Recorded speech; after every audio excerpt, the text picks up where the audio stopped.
Hello again, I am Tom Palmer, as you probably know by now, and I have here for you chapter 4 of the Loidis Leeds story, which I've been reading for you. And before I read chapter 4, and thank you very much to you and your teachers for following the story so far. Don't let me forget at the end, but I'm also going to announce information about a writing competition about Leeds that Leeds Schools Library Service is opening up for all the children in Leeds to enter. Anyway, I'm going to read chapter 4, and then we'll talk about the competition. I'll just get on, shall I? Right. So, chapter 4.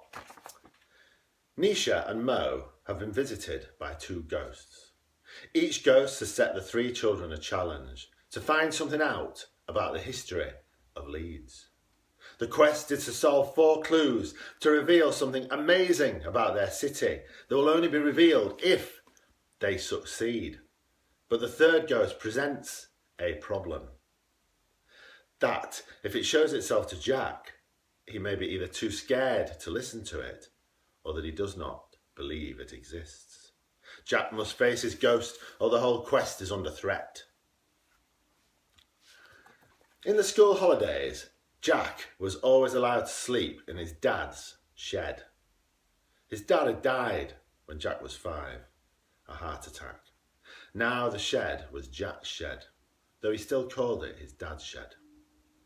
The main reason Jack wanted the shed was because of his dad, but there was another reason that he liked it. Jack had heard at school that Roald Dahl had had a shed, which he used to write in. Roald Dahl was dead too, but Jack liked Roald Dahl films, like Charlie and the Chocolate Factory and The Fantastic Mr. Fox. Jack liked Roald Dahl because most of his books had been made into films. S.E.O. Trott had been on the TV at Christmas. Once Jack had seen the film, he could pretend that he'd read the book, which was good because Jack hated reading. Hated it so much, it made his eyes hurt and made him dizzy. Anyway, no one else wanted the shed. Jack!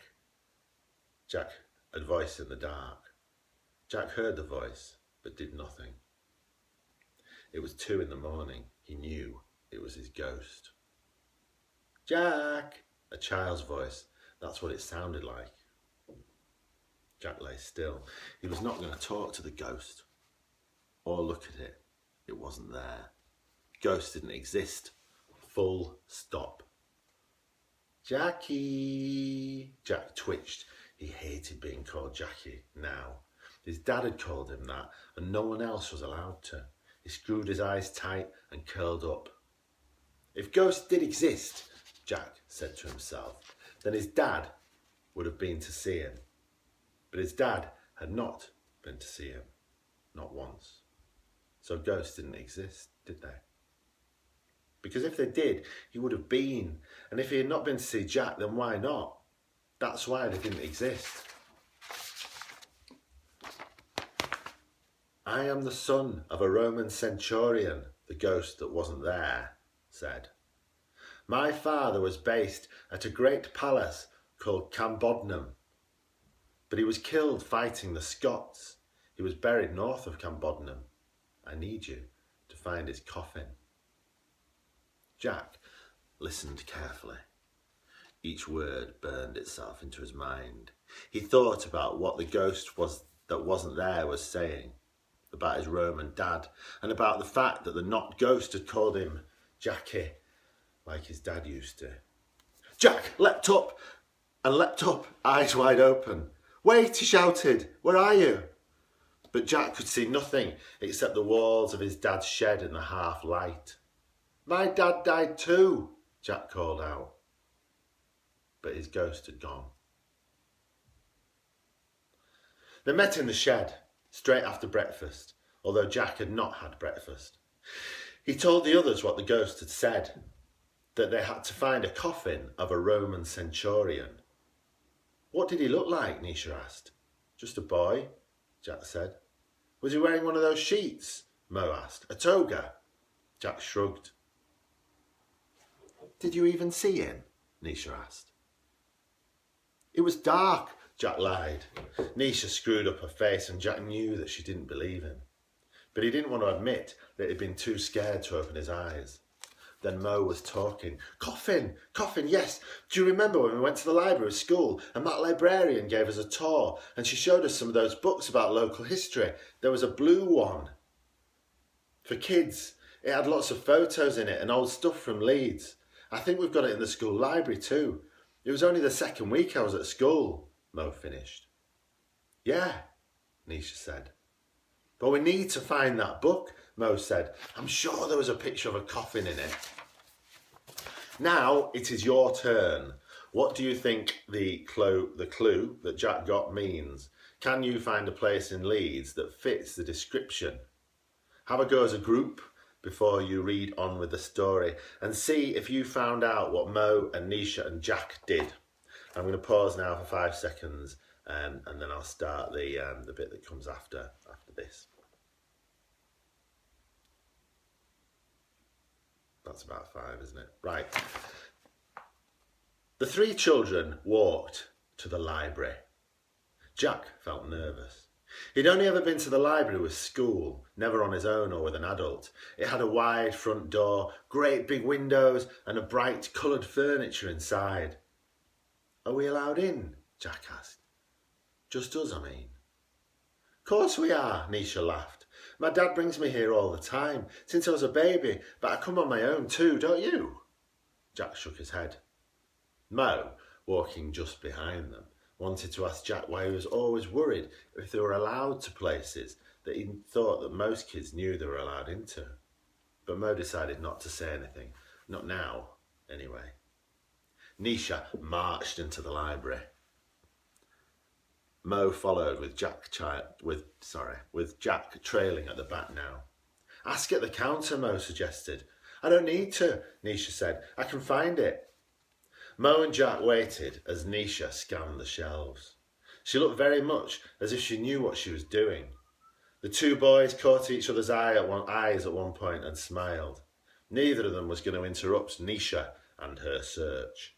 The library was bigger than a school classroom and was full of shelves of colourful books about football and spies in different countries. Also magazines, newspapers, internet terminals. Then a voice behind them said, Hello. Jack turned, half hoping it was the Roman boy, but it wasn't a boy. It was a young woman with light curly hair. Can I help you? I'm Kirsty. I work here.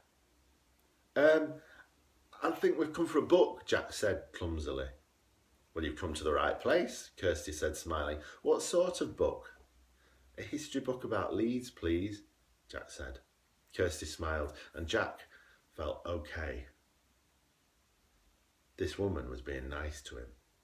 Before long, Kirsty returned with a blue book with a soldier on the front. Its title was A Children's History of Leeds. That's the one, Mo cried out, taking the book. Page 4, page 4. Thanks, Jack said to Kirsty. Another bus out of Leeds, a single decker this time, the number 28, up past the great white tower of the university, along roads with enormous houses on either side, over a giant roundabout made up of 4 lanes of traffic each way, then small country lanes. But Jack was not taking in the houses and the roads. He was thinking that he desperately wanted to see the ghost that had visited him, the ghost whose dad had died, the ghost who was like him and was looking for his dad. All the time he was excited because he'd never believed in ghosts, and now he did, and he wanted to know what it was like to be a ghost. But he kept his thoughts deep inside. He didn't want his friends to think he was stupid. Once they knew they were near Adel Church, Jack pulled out the Children's History of Leeds from his plastic bag. On page 4, there was a picture of a stone coffin that they were looking for. This is it, he said. OK, we have to find this. The bus dropped them next to a cricket club.